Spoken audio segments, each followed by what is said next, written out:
morning and welcome to Eagle Eye News at 6. I'm Christina Nafsker. And I'm Kara Rhodes. We start with breaking news tonight. Auburn Police are looking for 19-year-old Aniah Haley Blanchard, who was last heard from Wednesday night when she communicated with a friend. Aniah is described as a light-complexioned black female with brown eyes and brown hair. She was 5 feet 6 inches and about 125 pounds. She was last seen wearing a black dress, tan duck boots, and black stockings. She drives a black 2017 Honda CRV with Alabama tag number 49BS356. That vehicle is also missing. Anyone with information about Aniah's whereabouts should call the Auburn Police Division Detective Section at 334-501-3140. An Auburn student was arrested this past Tuesday on warrants charging him with 5 counts of possession of child pornography, according to the Auburn Police Division. Patrick Boignon turned himself into Auburn detective once warrants were obtained for his arrest. Police searched Ong's residence and seized multiple electronic devices containing suspected pornography. Ong has been transported to Lee County Jail, where he's being held on a $100,000 bond. The case remains under investigation by the APD Aaliyah and the National Center for Missing and Exploited Children. APD says additional charges are expected. In other crime news, Friday morning, a local Auburn teenager was arrested for the murder of a 66-year-old woman. Lee County Coroner Bill Harris identified the victim as Martha Jones White. 16-year-old Ross McFarland was taken into police custody at 6:30 a.m. by Auburn Police and charged with the murder of Martha Jones White. On Thursday night, police received a call about an unresponsive woman at the 700 block of Burke Place. She was later pronounced dead by Lee County Coroner Bill Harris from a singular gunshot wound. Police said McFarland stole Jones White's truck and left the scene after shooting her. According to police, officers found him on Highway 50 near Datable with the gun used in the shooting inside the truck. Lee County District Attorney Brandon Hughes said, "In this case, based on evidence, based on statements from witnesses, and based on other statements, in my opinion, I wanted to ask for an increased bond, and the judge determined he should be held without bond, and we're grateful for that." McFarland's preliminary hearing is scheduled for December the 4th. Governor Kay Ivey and ID Plastics LP announced the company's plan to invest $9.8 million to open its first U.S. operation. The company was formed by brothers Martin and Andreas Hartle. The brothers plan to bring various products to Auburn from their two companies, Duratherm Plastics and the Infinex Group. The company's headquarters are located in Southwest Germany with approximately 600 employees. The Alabama Department of Commerce and the City of Auburn are committed to supporting this company as it starts its transition into a new home. This week, Sanford Hall will be lit up purple in recognition of Domestic Violence Awareness Month. Director of Women's Initiatives for Auburn Panhellenic, Allie Huber, said, "As a student, I really value the opportunity to contribute my time and work with the Office of Inclusion and Diversity, as well as Auburn's Domestic Violence Intervention Center to raise awareness on campus for an issue that affects more than 10 million people annually in the United States, according to the National Coalition Against Domestic Violence. Auburn University students, faculty, and staff impacted by domestic violence have access to a free and confidential service called Safe Harbor. This program helps to provide information about services such as counseling, medical care, and legal reporting. Safe Harbor's crisis number is 334-844-7233 and is available 24/7. And it's that time of year again. Auburn's 31st annual pumpkin carve on October 25th in the courtyard at Dudley Hall is taking place. Auburn University American Institute of Architecture invites all students and faculty to come out for a day full of activities. This event will light up Dudley Hall courtyard with the glow of almost 400 pumpkins, including refreshments, snacks, and treats, along with carving. Attendees are invited to participate in a costume contest, meet Aubie, and watch Halloween movies throughout the day. Judges, who include members and faculty of the College of Architecture, Design, and Construction, will select the best pumpkins and award prizes donated from local businesses, and the winning pumpkins will be auctioned to benefit the IAS. The event begins at 9 a.m. and pumpkin carving ends at 6 p.m. After the break, Larkin Carden has the latest from Auburn Sports. You're watching Eagle Eye TV, Auburn's news leader.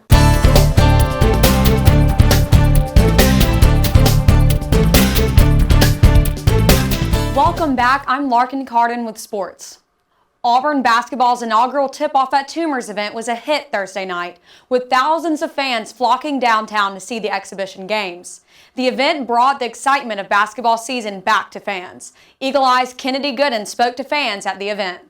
Tip-off at Toomer's was packed with fans who were ready to see Auburn's men and women's basketball get ready to kick off the 2019-2020 season.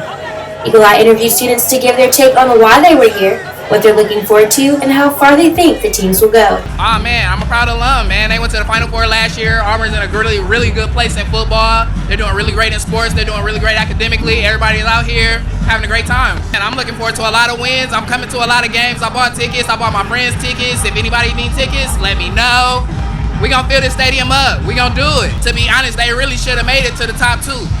Like, the calls in the last game were really bad. They had a little bit of, breaking down on defense, but they're really, really good, and they really, really have good chemistry. Eagle Eye also got the chance to ask students what becoming more of a basketball school is doing for the Auburn family. I think it says a lot about the school and the community that we have university students here, we have children here, we have all people of the entire community here, just here to all get together and just really bond over Auburn. And like being in an everything school is so cool. I mean, basketball is my favorite sport, so I came to Auburn not for football, but I mean, hey, I got basketball out of it. I think it sets us apart, like as a school, but also for new students that are coming to our school. I think it's going to be able to bring people here because they're able to see, okay, there's more to this school than just like basketball and football. We're a family and we come together through everything. I think as a freshman, it's really cool to see how everyone's coming together over a campus-wide thing, and like Son said, it's like families, it's like the whole community, not just like us college kids. Oh, this is a dangerous place to be. Auburn, Alabama is going to be hard to get a win in. I promise. I promise. Men's basketball will kick off the season at home November 5th against Georgia Southern, and women's basketball will take on Wofford on November 6th. This is Kennedy Gooden reporting for Eagle Eye TV. And it wasn't just fans that enjoyed the game. Local businesses downtown were open late and saw lots of visitors as well. And I spoke to businesses about what this event does for downtown merchants.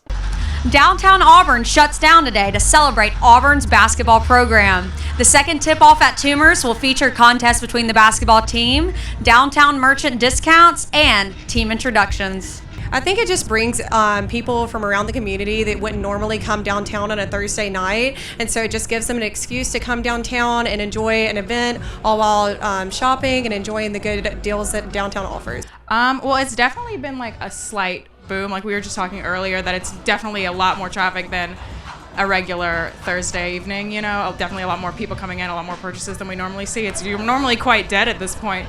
I think it's going to be great for everyone downtown. It should bring a lot of people down, everyone just walking around. I think it's great because it brings local people in that wouldn't typically come downtown on a weeknight, and so we see a lot of our local friends that we don't typically see during when college students are in, just to avoid traffic. So I think we'll see a lot of our locals. As tip-off at Toomers winds down, fans leave with the excitement for the basketball season. The anticipation of a new team with new experiences sparks Tiger pride among Auburn residents. The men's basketball team will begin their season November 5th, and the women's will play the next day against Wofford. I'm Larkin Carden reporting from Toomers Corner. Auburn's men's basketball coach Bruce Pearl was excited about the turnout and spoke about his appreciation for the fans in attendance.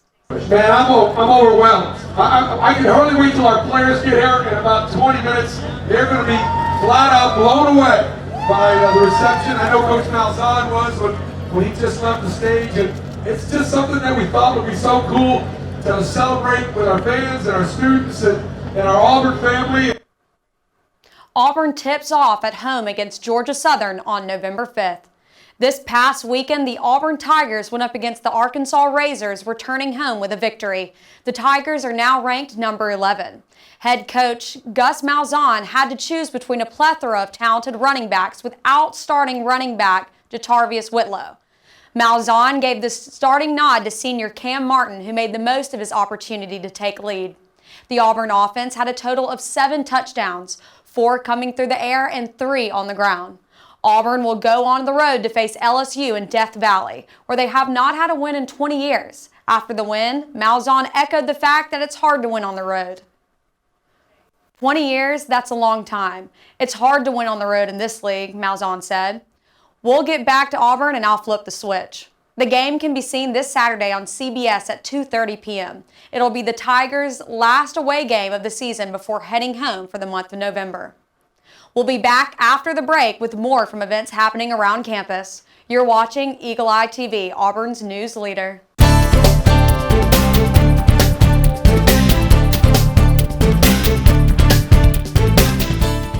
Dozens of crosses flanked Cater Lawn this week as part of a display about abortions in the United States. The Students for Life organization displayed the crosses to raise awareness about the impact of abortion. Students for Life is an on-campus organization that has goals of protecting all human life, both legally and socially. Each cross represented 20 abortions, and 140 crosses were displayed to represent 2,800 daily abortions in the United States. Students for Life President Susan Rose spoke with Eagle Eye TV about the display. I think it brings up a lot of conversations, and it's really good amongst people who are pro-abortion or against or pro-life, and so it's also just educational and able to just promote awareness. Election season is coming up, and Auburn University hosted the third biennial Election Administration Symposium that brought together local, state, and federal election officials. You know, democracy is really important. Elections are really important. And the Election Center provides a vehicle with Auburn University to professionalize what we're doing. As things get more technical and more challenges, we want to continue to have inclusion and integrity, and it takes a constant work at it.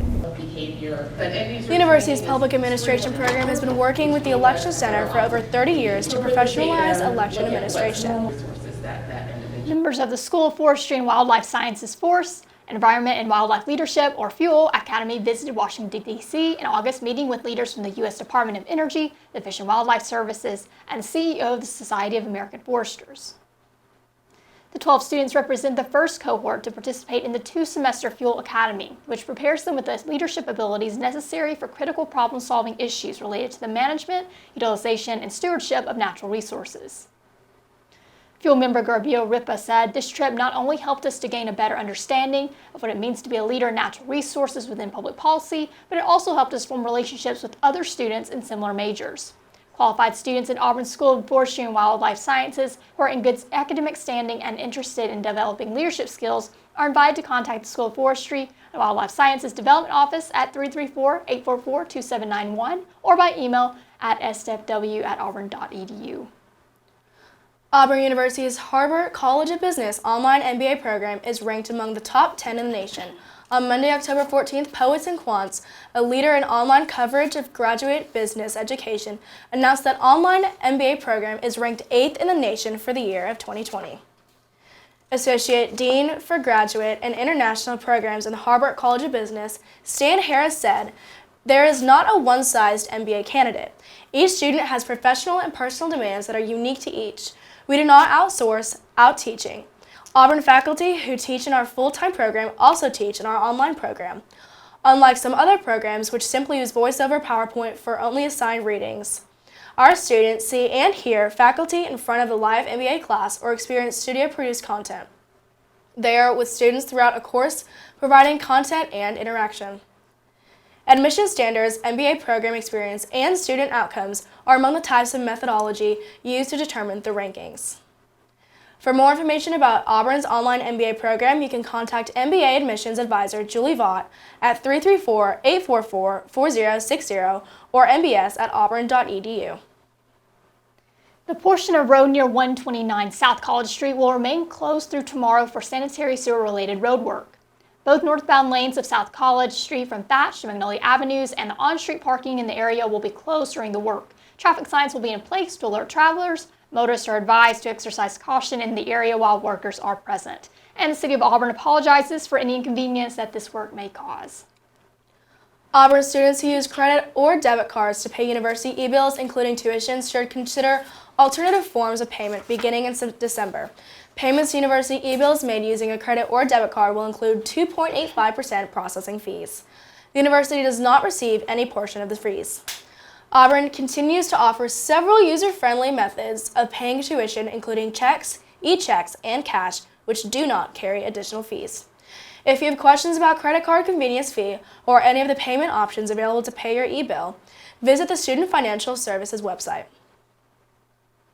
To promote breast cancer awareness and research this month and general health awareness overall, the Vice President for University Outreach is in collaboration with the Office of Public Service, the Chi Chapter of Phi Delta Chi Fraternity, and the Kappa Chi Chapter of Alpha Kappa Alpha Sorority Incorporated. Together, they will host the 9th annual All In, All Pink event this Friday, October 25th from 11 a.m. to 1 p.m. on the Auburn Student Center green space.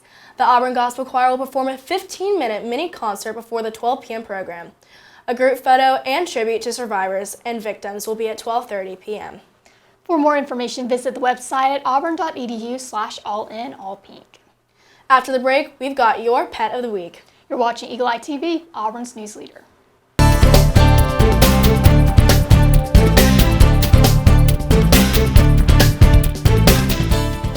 This week's Pet of the Week is Sabine. Sabine is a 5-year-old female cat who has a beautiful tortoise-like coat and beautiful green eyes. She's a little shy at first, so as you can see in our videos that she doesn't really like to come out, but she just takes a little bit to warm up, and she is such a loving cat. If you're looking for a cat that wants lots of attention, Sabine is your girl. She's up to date on all her vaccinations, and she is microchipped and she is spayed. And if you want to meet Sabine, you can come to Lee County Humane Society and see her. Sabine is available for adoption at the Lee County Humane Society. That's all we have for you tonight. Be sure to tune in every Thursday at 6 and catch all the latest headlines at eagleeyeauburn.com and our Twitter at Eagle Eye TV. I'm Kara Rhodes. And I'm Christina Nasker. Thanks for watching, and War Eagle.